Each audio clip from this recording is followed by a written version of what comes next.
Oh, okay, so we found out the name. Her name was Serach. In the Midrash, right in the Bereshit 45, Sounds like a man. 25. When she would play an instrument. Parashat Vayigash, in Midrash on verse 25 to 28. You'll find it.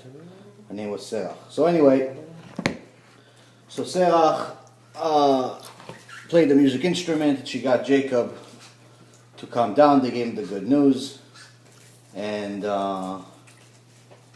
then they went to Egypt.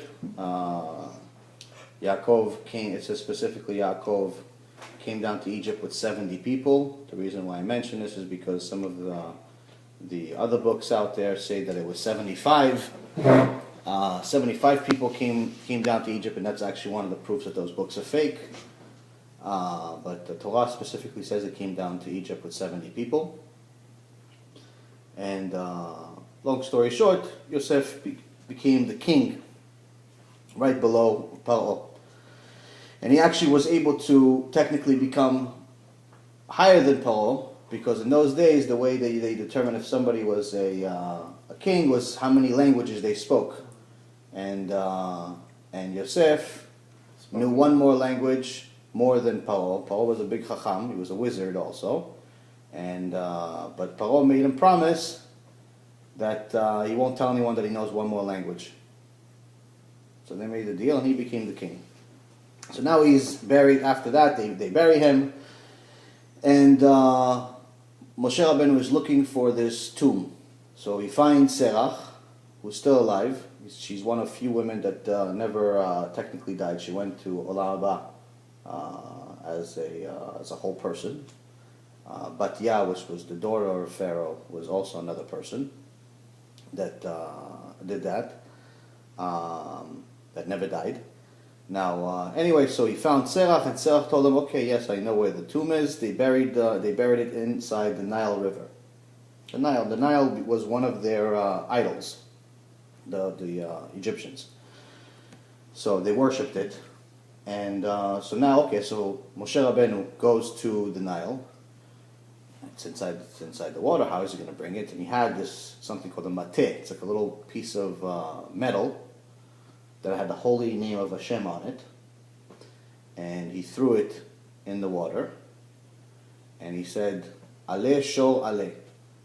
Aleh Sho Aleh means rise, bull, rise, and this is the bull was a sign of every one of the 12 tribes had their own sign, and the bull was a sign for Yosef. I believe Judah had a sign of a lion, and the other ones had different signs. Okay, so now we hold that story for a second. Now, before this story happened, some years before this story happened, when Moshe Rabbeinu, when he came to see what's happening to Am Yisrael, and he's telling Hashem, look what they're doing to our children. They're throwing all the kids either into the water, or some of them they're putting them under as punishment. They're putting them under the cinder blocks of the pyramids. They're putting babies under the stones and crushing them. Why? And Hashem says, don't worry, these souls are evil, and they're doing their tikkun. They're not going to live, they don't need to live a full life to fulfill their tikkun. But if they live a full life, they're only going to become worse. So that's their tikkun. Now, Moshe is not doubting Hashem, but he's saying, let me save them, it's babies, let me save them. And Hashem says, no, you shouldn't save them. He says, okay, let me save at least one. Hashem says, okay, go ahead and save one. And he saved one of them. Now that person, which again I forget the name, I'll get you guys the name shortly. He saved him, and the boy grew up. And the boy was pretty much one of these people that would follow Moshe Rabbeinu wherever he went. Constantly follow him wherever he could. He really, in essence, really thought of him as the world. But, as Hashem said, he wasn't righteous, this boy. So going back to the other story, when Moshe Rabbeinu threw the mateh into the water, and the tomb rose out of the water, the boy was hiding inside the bushes, watching this whole thing happen. And as soon as he saw this mateh hit the water, Moshe was occupied with getting the tomb out of the water now. And the boy ran into the water and took the mateh and hid it. Moshe didn't see him have it. So now they leave Egypt, they go to Mount Sinai. Moshe Rabbeinu goes up to the mountain, 40 days, 40 nights. The people of Israel are becoming concerned. Did he die? What's happening? They thought he was supposed to come down already 6 hours ago. It didn't happen. They thought he was late. They thought he died. So they start asking somebody to build them an idol. And Aaron says, "Listen, if I know that Moshe is going to come down so soon, but I know that if I tell them to wait, they're going to kill me.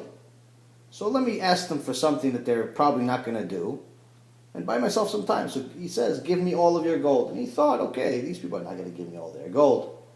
And if you say, "Listen, give me a little bit of tzedakah," they'll say, "Okay, yeah, I'll do something." But you ask somebody, "Give me everything you have," 100% of the time they're not going to do it. But when the Yetzer Hara wants something to happen, he's going to use all of his power, and that's what happened. He told them, "Give me all of your gold." They start taking their earrings off on the spot, start throwing it in Aaron's direction. "Just build us something." So Aaron said, "Okay, either way, I still have time. It's not like you put the gold in fire and almost it melts in 2 minutes and I can build something. It takes time. It takes a few days even." So he said, "Okay, throw it in the fire. In his mind, he's thinking, "Okay, I have time. By the time this thing is even going to get to, a warm degree, Moshe is already going to come down, no problem." So he throws all the gold into the fire, and then this boy comes out from the background, and he takes this little piece of metal, and he also throws it into the fire. Wow. And when that goes into the fire, all of the gold becomes the statue. The statue comes out of the fire and says, "I am Hashem that took you out of Egypt." And that's why they worshipped it for that short period of time. So it wasn't just foolish people.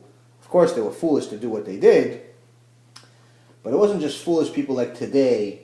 You have Buddhists that have this nonsense, this stupid statues in their house, and they bow to it, or they think it's something special, or brings some type of good aura, bad aura, good energy, bad energy, because there's some factory made this little statue, and no, it's not that. The statues with this that they talk about in the Torah that people worship, these things were very different than the things we have today. These people were big, huge connection to Hashem. It wasn't just people that were blind. Statues spoke. Not only came out at once from all the gold, because of obviously now we know why, the story behind it of why it did that, but on top of that, it spoke. Hashem gave it a power. The Yetzer Hara was created with power. That's just the reality. If he didn't have power, he would be useless. And if he's useless, then there's no test. And that's really what it comes down to. So we have to, what we learn from that is, number one, let's not look for shortcuts. There's no such thing as a shortcut. All shortcuts usually lead to bad ends. I know this from my business experience, religious experience, and every other experience I've been involved in personally or, indirectly with other people. Shortcuts do not work. You want to do something, the long way is actually the short way. I think there's actually a lecture that Rabbi Mizrahi made. I think it's called that. The long way is the short way, or the long cut is the shortcut. So that's number one. Number two, when you are connecting to Hashem, remember, don't look for any of these, signs and different miracles to happen to us like they did in those days. Miracles happen every single minute of our life. We just have to pay attention. But don't live your life in a way where you're expecting them. And the way this, in general, connects with some of the rabbis that we were talking about earlier today, is that in today's age, there's a lot of people that make their appearance look like they're very, very big rabbis. But in reality, it's not always the case. Obviously, this is a minority of people. This is not a majority, chas v'chalila. So, if you're going to donate money to anyone, if you're going to go and connect to anyone, make sure that it's a two-way conversation. Make sure that it's a real connection and not just something that's, mystical, where you go there and you think that if this guy's going to give you a blessing, then everything's going to go away. We have to do our job. We have to keep the mitzvot. We have to do what Hashem told us. If we do that, maybe the blessing that someone gives us, that a rabbi will give us, will help. But if we're not doing it, then we're just wasting our time. So that's, a lot of people live their life in a way where they don't do anything, maybe worse even, they do something even less than anything, and then they expect, when problems happen, to go to one of these rabbis that's, has one day a week that he's accepting people. They go to him, they donate some money, they get a blessing, and they think it's all going to go away. And what ends up happening is that these people end up being misled to believe that this is actually going to happen. So when it doesn't happen, they think it's the religion that's the problem. Or it's not the religion that's the problem. It's not the Torah that's the problem. It's you that's the problem. You for being a fool, for believing that some guy is going to make all your problems go away. You want your problems to go away? Work on yourself. Work on your midot. Work on your connection to Hashem. Work on what you need to do to fulfill your purpose in this world. If you work on those things, I promise you, all of these things will definitely go away. You just have to have some patience, some emunah, and things will go away. And things will become better. And as a matter of fact, when you have true emunah, you start accepting everything that you see differently. So even the bad things are no longer as bad. It takes time, and it's very, very difficult, and I know from my own personal experience that when you're in the fire, no matter what anybody tells you, it's still hot. When you're going through a problem, even if you have emunah, even if you have a connection with Hashem, even if you're trying your best to do everything that you can to do better today than you did yesterday, it's still tough. That's the point. If it wasn't tough, then you don't belong in this world. You go to Olam Haba, hang out with Moshe Rabbeinu, you're done. If all the problems are fun for you, then what are you doing here? So even when it's tough, the point is no one is saying that these problems become fun. What they're saying is that, okay, you know why it's happening. You know that you deserve it in so many words. But it's actually the best thing for you. Why? You may not know. And 99.9% of the time, you're not going to know why it's the best for you. But the connection to Hashem will give you the comfort that you know He's just, you know He's right, you know He knows everything, and you know that He's always fair. And no one ever gets something more than what they deserve. So when it's happening to you, you know that, okay, He's giving it to me because this thing is the best thing for me. And it's going to take time before I understand that. We're not going to understand everything at the time that it happens. Most of the things that happen in our life, we're not going to understand why they're happening at that moment. But if we trust Hashem and we have a connection with Hashem, then we have ourselves a much better life and a much better perspective of why these problems are actually happening to us. The few things that I want to mention to you guys from last week. You guys asked me about time. As far as time in, some people said something about how the first 7 days, maybe there's a different concept of time. Maybe days weren't days like they are today. And Hashem didn't want me to have this thought when we talked about it, but I thought about it the whole week, and that's one of the disadvantages of waiting for you guys for a week to come back, because I had this answer already a couple of days ago. But but I thought about it after you guys left. Oh man, how do I explain this in a better way than I did? And question is, how do we know that the 7 first days in Parashat Bereshit are the same 7 first days that we have now? Now, the first thing we know is that Hashem said there was Vayi Boker, Vayi Laila, Yom Echad. That's okay, so we have morning, we have night. That's a very easy, literal translation that we have. But the second thing is, that's also, again, I'm trying to go with logic rather than more intricate details of everything. But the things that you guys have to understand is that how many times does Hashem say in the Torah that, remember in so many words, I'm not quoting a verse, but in so many words, I am Hashem your God that took you out of Egypt. Says it a bunch of times, right? Okay. Now usually when he talks about the brit between us and him, he mentions either the fact that he took us out of Egypt, but he's also mentioning the fact that he created the world in 7 days. Now he mentions that he created the world in 7 days, or 6 days, and then rested on the 7th day every time he talks about Shabbat. You read it on your Kiddush. Every time you do Kiddush, you read it. It's one of the little blessings.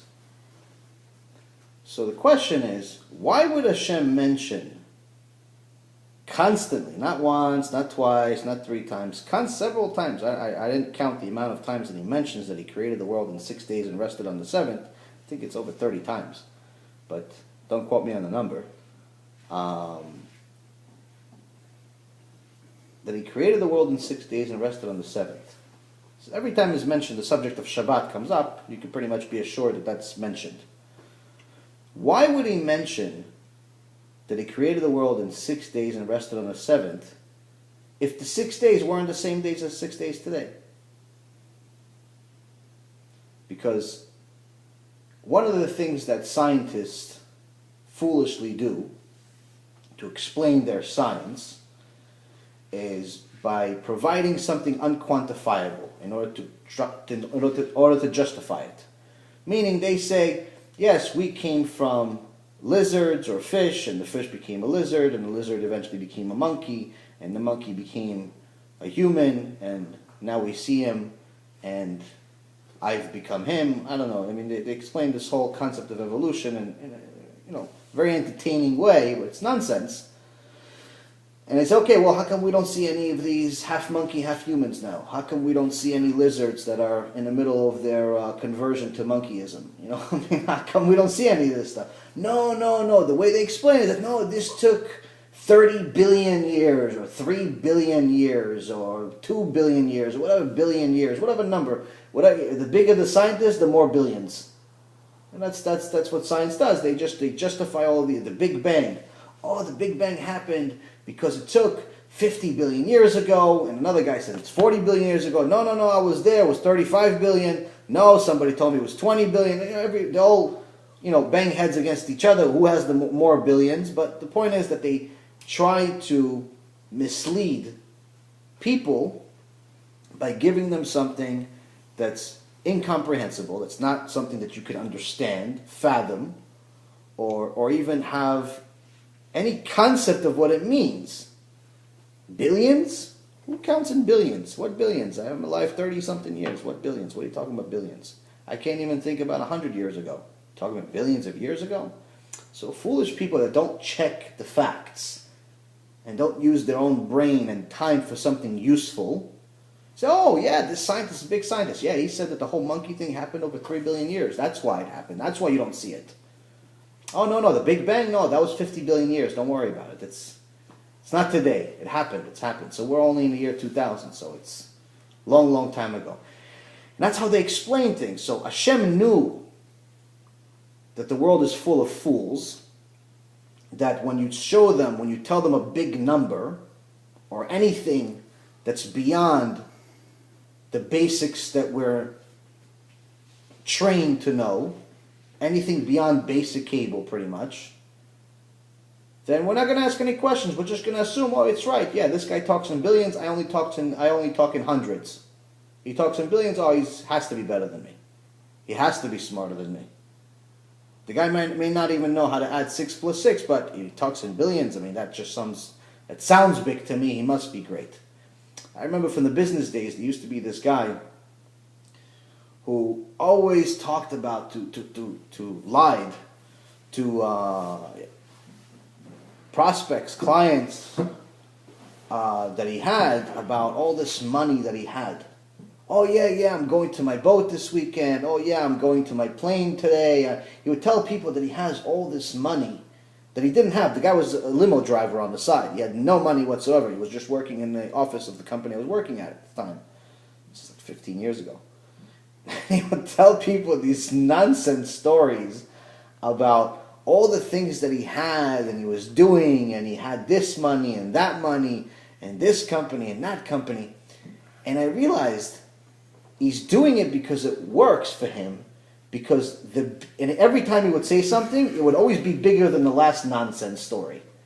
So he started with a fancy car, then he had a fancier car, then he had a boat, next thing you know he had a chopper, then he had a plane. I think by the time he finished, he may have had a spaceship or two. I mean, it was always bigger than the last story.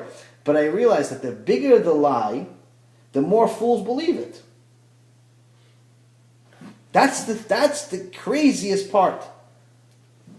That's why you see some of the biggest scams in the world are the easiest things in the world to figure out, but nobody ever checked. Because they figure it's so big, it's so beyond reach, then why would I check? Why would anybody in their right mind say that they have a plane when they're a limo driver on the side trying to make an extra couple $100 a week? People don't think that way. Hashem knew this. So Hashem says, for those fools that think that the world took 60 billion years to be made, or 6 billion, or 2 billion, I'm going to be very, very specific with you. Not only am I going to say there was day and there was night, 1 day, or 2 days, 3 days, but I'm going to keep mentioning it to you over and over and over in the Torah that I created the world in 6 days and rested on the 7th. Why would he mention 6 days if it took 6 million years? It's still a big deal either way. But why wouldn't he just say, it took me 6 million years to create it? I did this, I did that, I had to go to Tony, I had to ask him for a few favors, I went to John, I had a construction company, Tomer had a good construction company, but he was busy at the time, I needed his help. You know, I mean, seriously, what if it took him 6 million years instead of 6 days? Why didn't he just say it? Why is it something that's... I mean, he mentioned 6 days over and over and over again. That's the thing. And the thing is, though, is that the pshat, meaning the simple meaning of the Torah, always has to be valid. No translation or interpretation of the Torah can ever go against the pshat. It could elaborate on it, meaning it could make the story wider and give you more details, but it can never go against the pshat. It can never go contradicted. So that's one thing as far as the time. I think it's very important to know that, again, Hashem knew that we are all fools and we believe big stories. And that's one of the things that we're not supposed to do. It was actually a very good story. Rabbi Pinto said one time about big stories. There was one time there was a guy, a Jewish guy, and the Jewish guy was a poor guy just trying to make ends meet. One day he leaves work and he sees this bird, this little parrot. Passes the parrot. Parrot's like, wait. Parrot's talking? Whoa. Yeah, I talk. He goes, oh, wow, you can really talk? He goes, yeah, I can talk. So he catches the parrot. I can make millions off of this. A talking parrot? This is great. No. Listen, if you let me go, I'll tell you 3 secrets. So, okay, 3 secrets. Okay, tell me the secrets, and I'll let you go. So, the end of the story is very funny. So he says, let me go first. And then, okay, fine. So he lets him go. So the parrot goes up on the tree.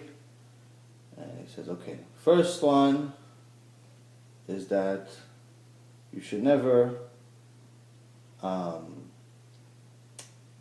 regret doing anything. Any mitzvah that you did, don't ever regret it. Okay, fine.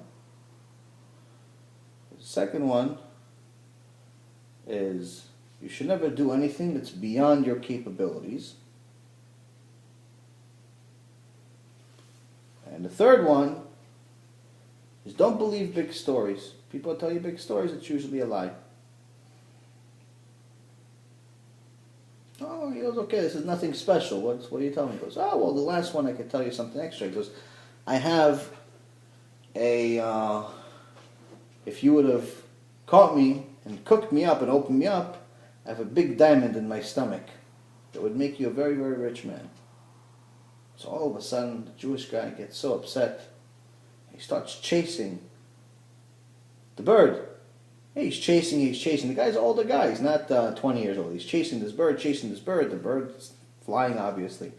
He's on the tree. He's laughing. The guy climbs the tree, and then he falls off the tree and gets hurt.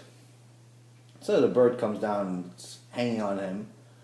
And he's saying, why did you do that? You didn't follow any of the things I just told you. All the secrets I just told you. He goes, well, what secrets? Stop making fun of me. What secrets are you telling me? He goes, I said, first of all, I told you don't ever regret any mitzvah that you did. You let me live, that's a mitzvah. You didn't need to kill me. You have plenty of food anywhere else.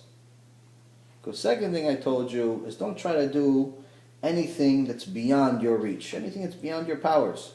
You're 60 years old. What are you chasing a bird? You're gonna catch me? You really think you're gonna catch me?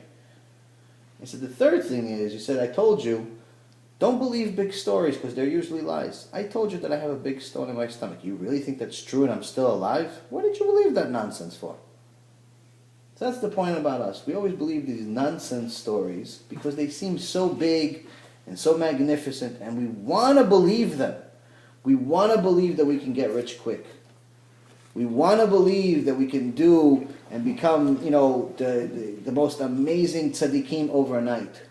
We want to believe that giving this, rabbi an extra $1,000 is going to fix all of our problems overnight.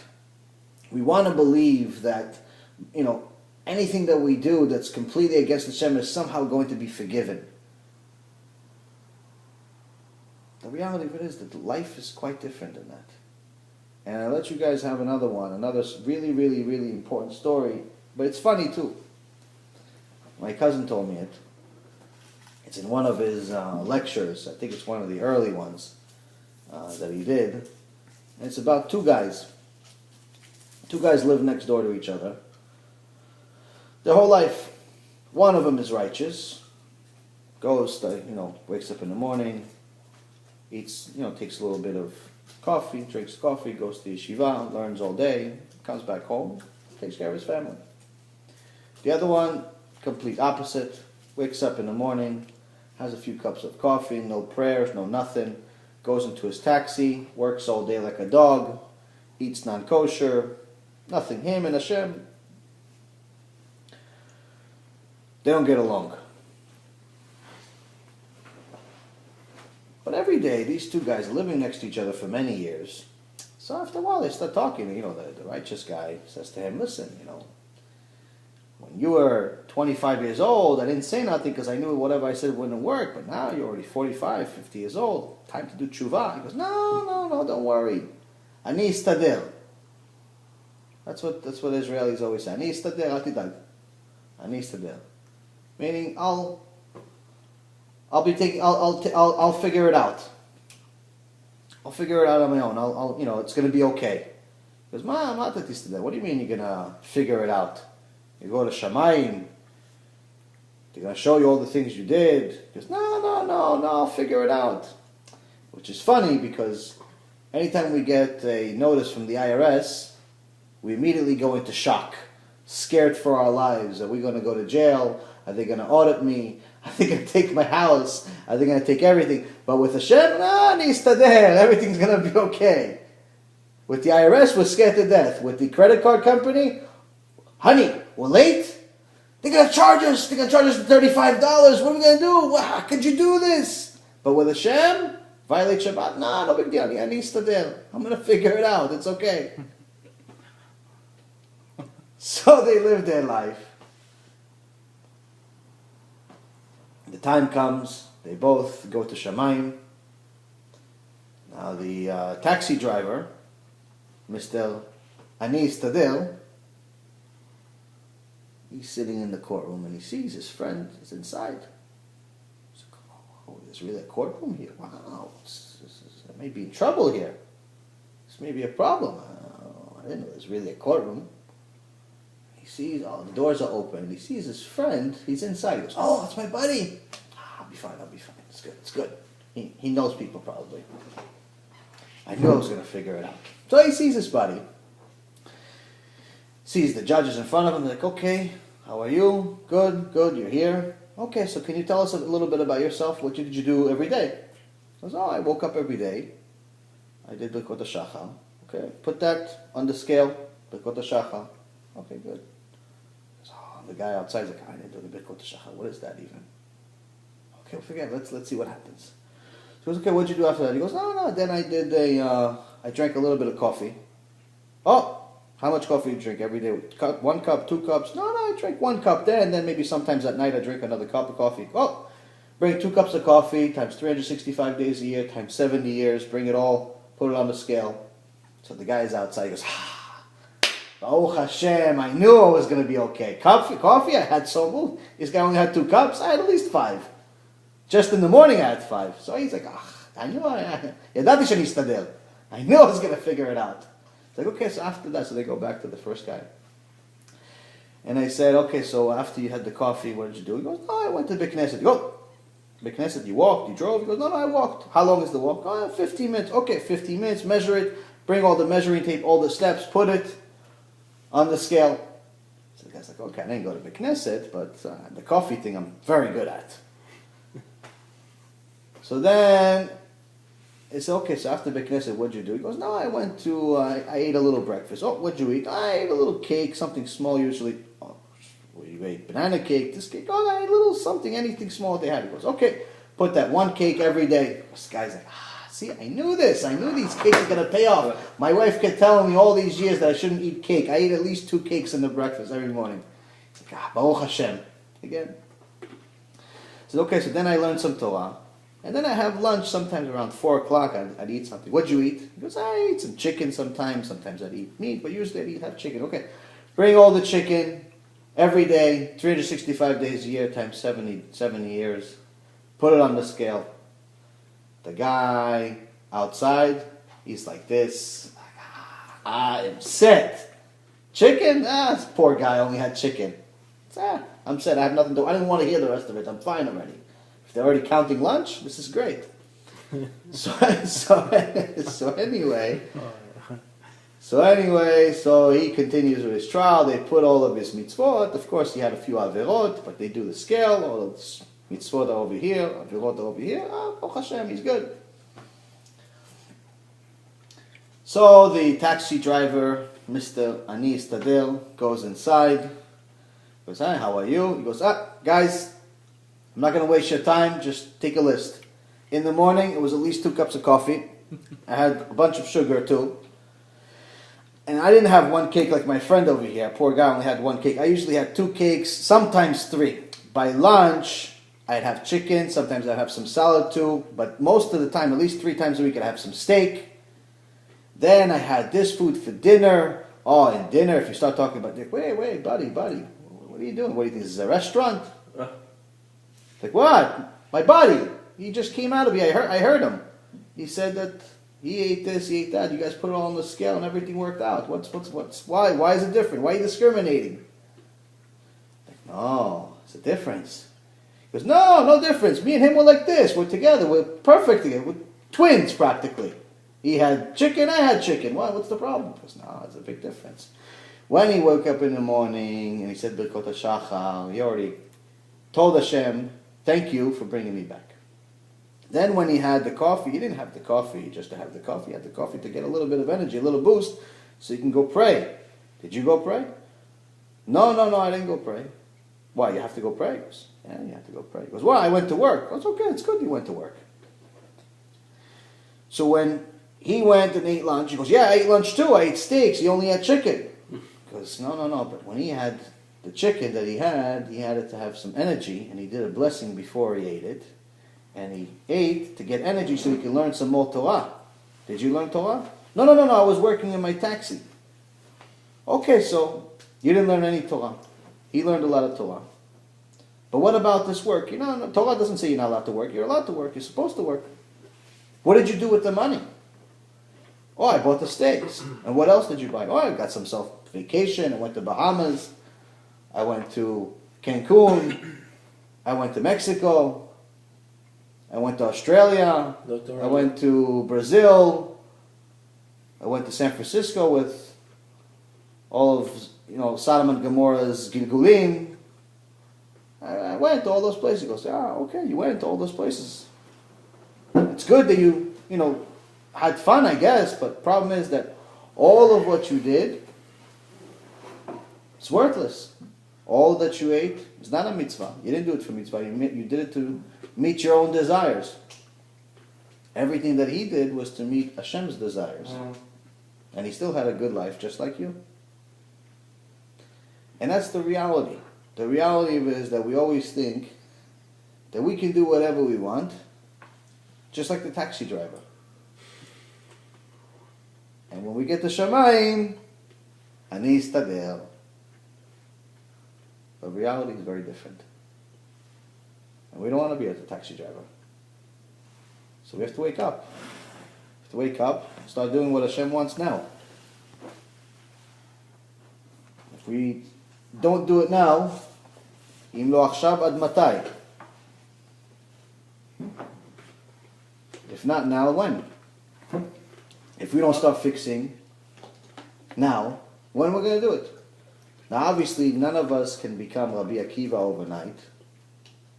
We can't become Moshe Rabbeinu overnight, but the Torah specifically tells us that we have the potential to be as big as we want to be. No one has the exclusive contract with Hashem to be the biggest. We all have the potential to be as big as we want to be. The question is, how much do we want to be? If we want to be big businessmen, we're going to dedicate our life to be big business. We may succeed, we may not. If we want to be big tzaddikim, we can be big tzaddikim. We may succeed, we may not, depending on how much we want it. The difference between the work part, the business part, and the Hashem part is that in the work part, you can work your whole life, break your head 70 years, and still die broke. And have nothing prepared for Olam Haba.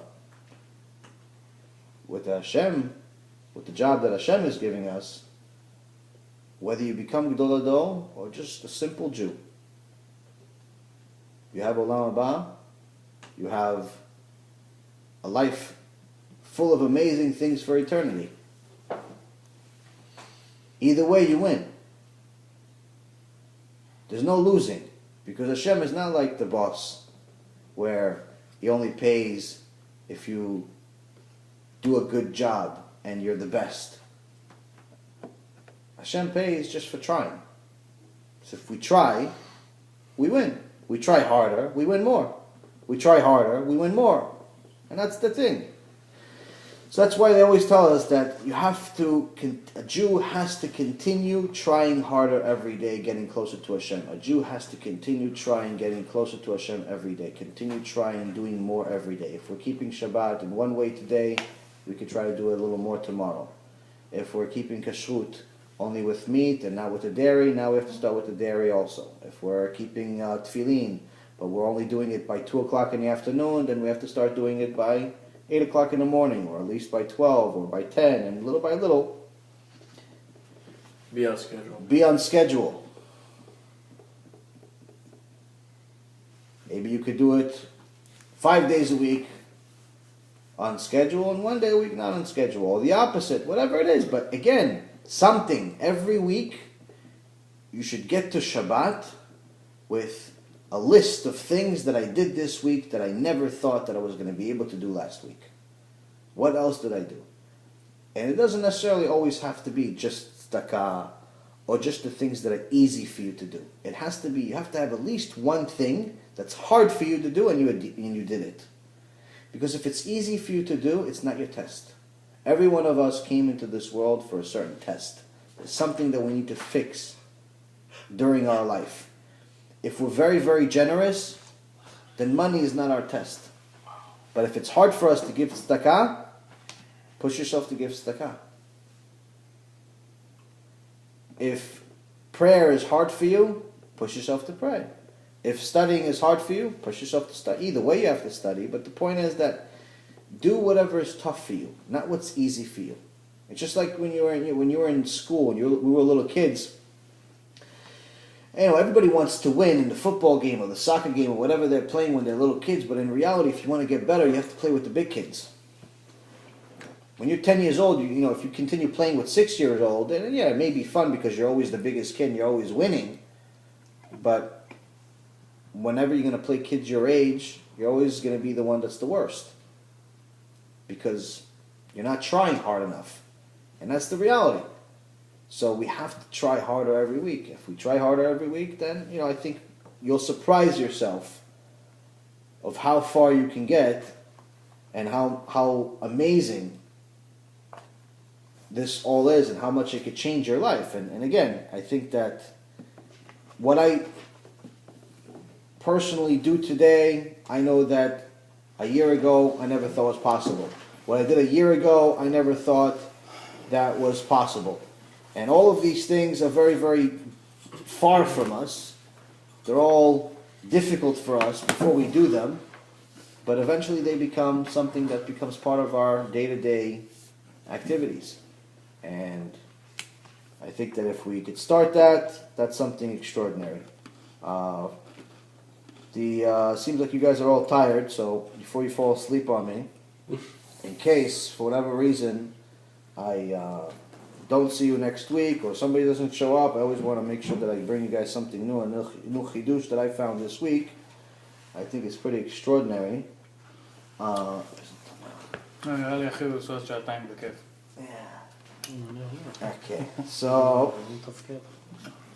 Okay, so now a lot of people in America especially, this is something that's unique to America and the Galut, more so than I think Israel.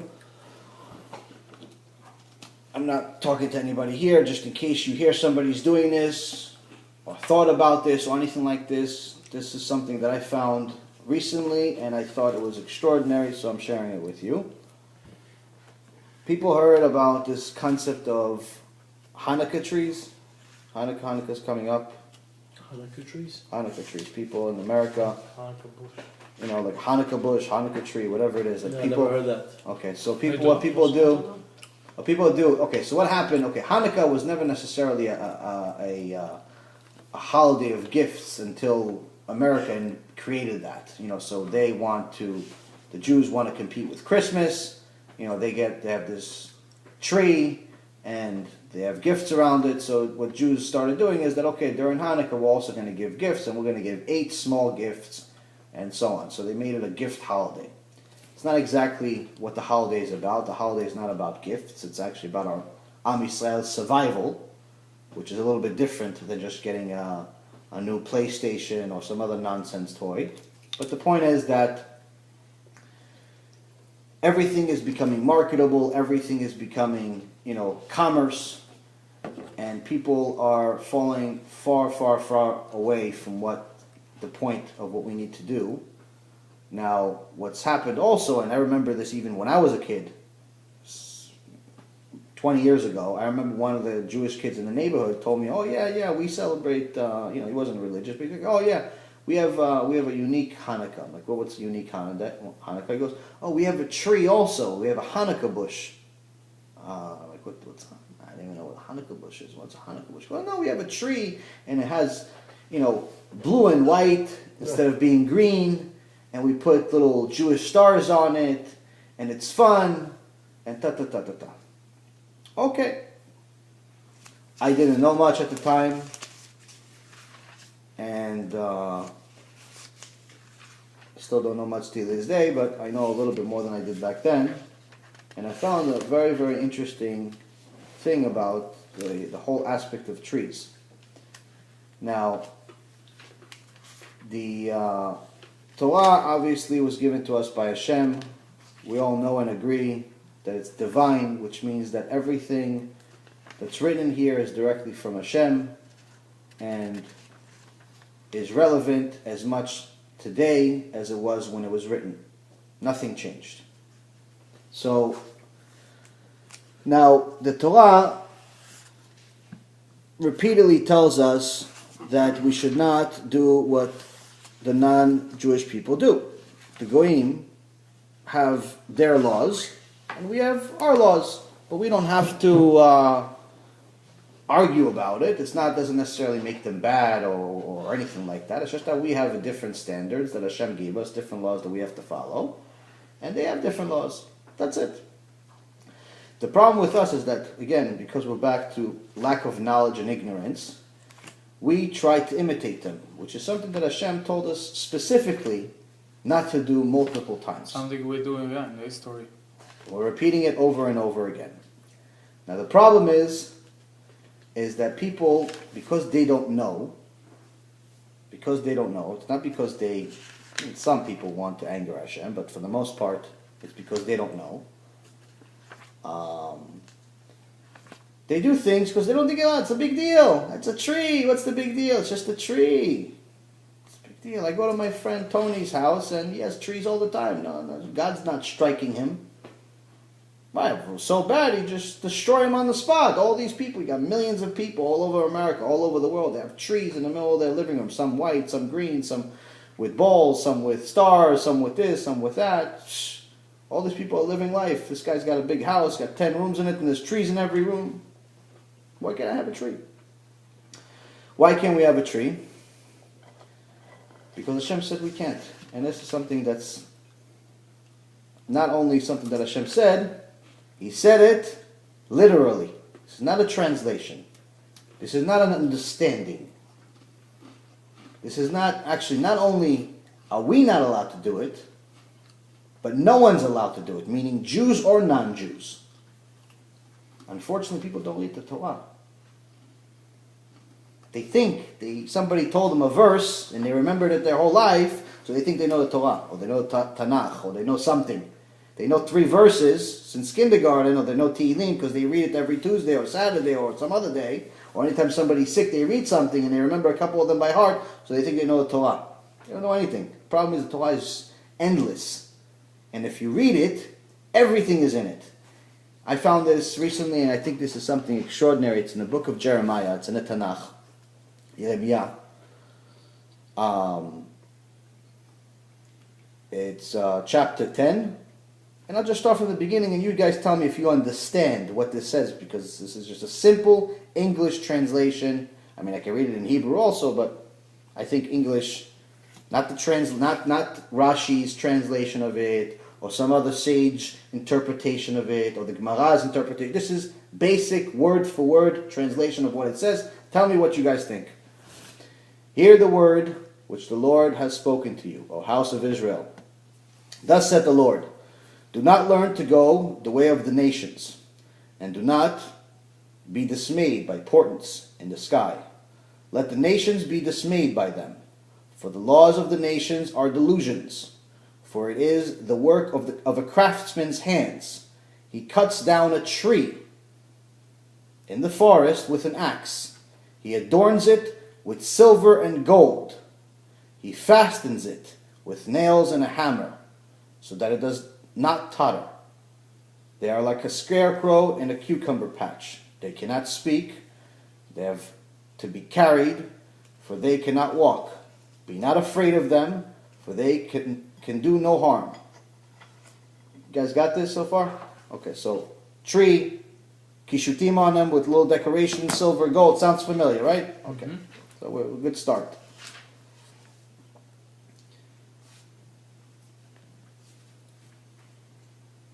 Then Jeremiah 11. Interesting verse.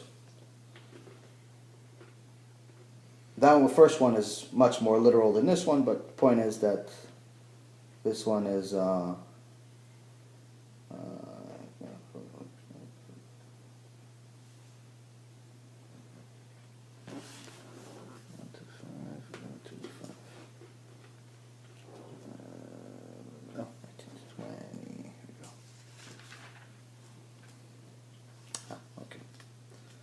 So in case anyone thinks that the second thing with the same book, since it's relevant also, anyone thinks that the covenant that we have with Hashem, meaning the mitzvot that we have with Hashem, are not relevant, outdated, don't need to keep them so much. Jeremiah 11, verse 1 through 5. The word which came to Jeremiah from the Lord. Okay, so it's not from Jeremiah's buddy, it's from Hashem. Hear the terms of this covenant and recite them to the men of Judah and the inhabitants of Jerusalem, and say to them, Thus said the Lord, the God of Israel, Cursed be the man who will not obey the terms of this covenant. Okay, so this is actually third verse. You got the point on that one. And then the last one about this tree.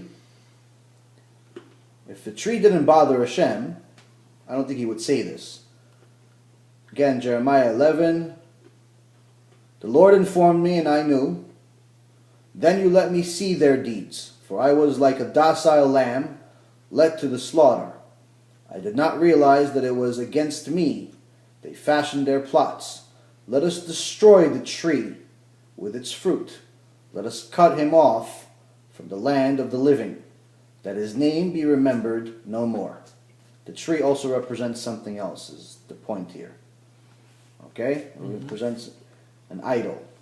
And the point here is that if the tree was not a big deal, okay, if the tree did not mean much, if it was not a big deal, It's the first one.